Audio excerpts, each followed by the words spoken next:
নমস্কার। আজকে আমি শেয়ার করছি মসুর ডালের বাটি চচ্চড়ি। এই রান্নাটা সকালের টিফিনে বলুন বা রাতের ডিনারে রুটি পরোটার সঙ্গে খেতে খুব অসাধারণ লাগে। আর বন্ধুরা, যদি পছন্দ হয়ে থাকে অবশ্যই লাইক, কমেন্ট ও শেয়ার করবেন।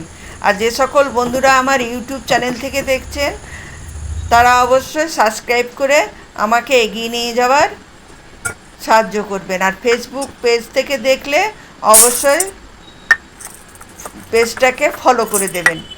আমি এখানে 150 গ্রাম মতন মসুর ডাল নিয়েছি। নিয়ে ডালটাকে ভালো করে চটকে চটকে ধুয়ে নিচ্ছি। যতক্ষণ না নোংরা বেরোচ্ছে ততক্ষণ আমি ডালটা ধুয়ে নেবো। ধুয়ে ডালটা আধ ঘন্টা ভিজিয়ে রেখেছিলাম। আধ ঘন্টা পর ডালটাকে ছেঁকে আমি একটা কড়াইয়ের মধ্যে দিয়ে দিলাম। আর দিলাম 4টে আলু, লম্বা লম্বা করে কেটে নিয়েছি, আলু ভাজার মতন, তবে আলু ভাজার থেকে একটু মোটা করে কেটেছি। আর দিয়েছি 6টা কাঁচা লঙ্কা, আপনারা আপনাদের ঝাল মতন লঙ্কা দেবেন।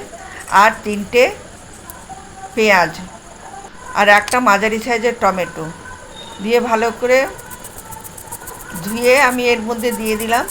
এবার হাফ ইঞ্চি মতন আদা গ্রেট করে নিয়েছি,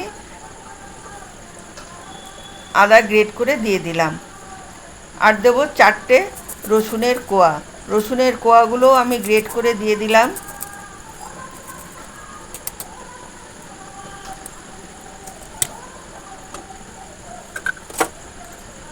এবারে দিচ্ছি হাফ চামচ গোলমরিচের গুঁড়ো,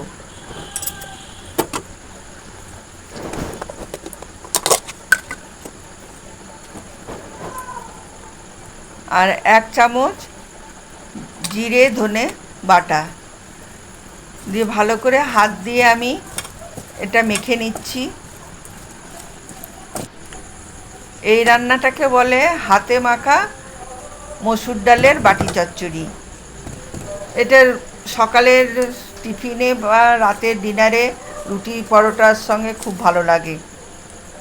আর দিয়ে দিলাম স্বাদ মতন নুন,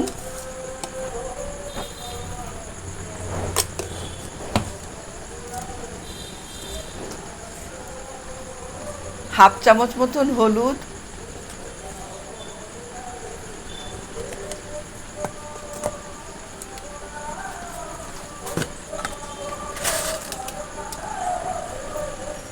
আর সামান্য একটু চিনি, আর 2টো ডিম আমি ফাটিয়ে রেখেছি, এই 2টো ডিম দিয়ে দিলাম। আপনারা ডিমের ভুজিয়া করেও দিতে পারেন, মানে শেষের দিকে, বা ডিমটাকে স্কিপ করেও যেতে পারেন। আমি এখানে 2টো ডিম দিয়ে দিলাম। ডিম দিয়ে ভালো করে আবার এটা মেখে নেব, ভালো করে মিশিয়ে নিচ্ছি।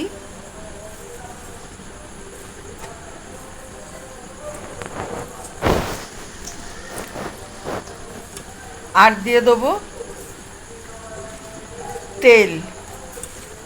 তেলটা তো অতি অবশ্যই দিতে লাগবে। আমার ভালো করে মাখা হয়ে এসছে। এবার আমি এখানে সাদা তেল দিয়ে দিচ্ছি। আপনারা সর্ষের তেলও এই রান্নাটা করতে পারেন। আমি যেহেতু সাদা তেলটা বেশি ব্যবহার করি ওই জন্যে সাদা তেল দিয়ে দিলাম। 4 চামচ মতন আমি সাদা তেল দিলাম।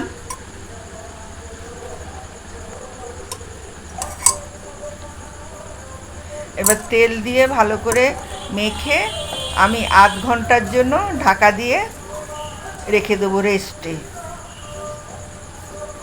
আধ ঘন্টা পর আমি আবার ফিরে আসছি। আমার মাখা হয়ে গেছে।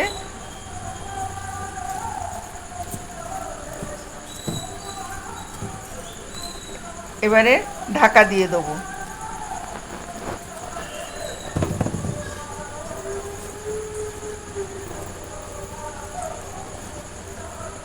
ঢাকা দিয়ে আধ ঘন্টা রেস্টে রেখে দেবো।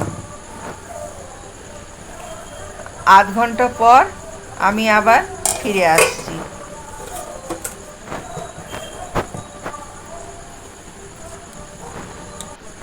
আধ ঘন্টা পর ফিরে এলাম। এই দেখুন কত জল বেরিয়েছে। আমি আর এখন আর জল দেবো না, যদি প্রয়োজন লাগে পরে আমি জল দেবো। এবার আমি গ্যাসে কড়াইটা বসিয়ে দিলাম। গ্যাসে বসিয়ে আমি লো আছে এই রান্নাটা করতে থাকবো। ঢাকা দিয়ে দিলাম। মাঝে মাঝে এসে ঢাকা খুলে একবার নাড়াচাড়া করে নেবো, নাহলে তলায় ধরে যেতে পারে।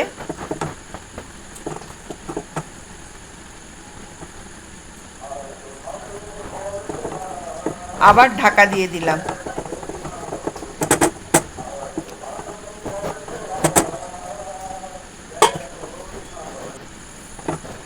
ঢাকা খুলে দেখুন আমার রেডি, তৈরি হয়ে গেছে বাটি চচ্চড়ি মুসুর ডালের।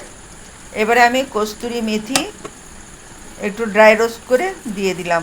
আমার এই রান্নাটা কেমন হয়েছে অবশ্যই জানাবেন। আজকে তাহলে এই পর্যন্তই, ধন্যবাদ।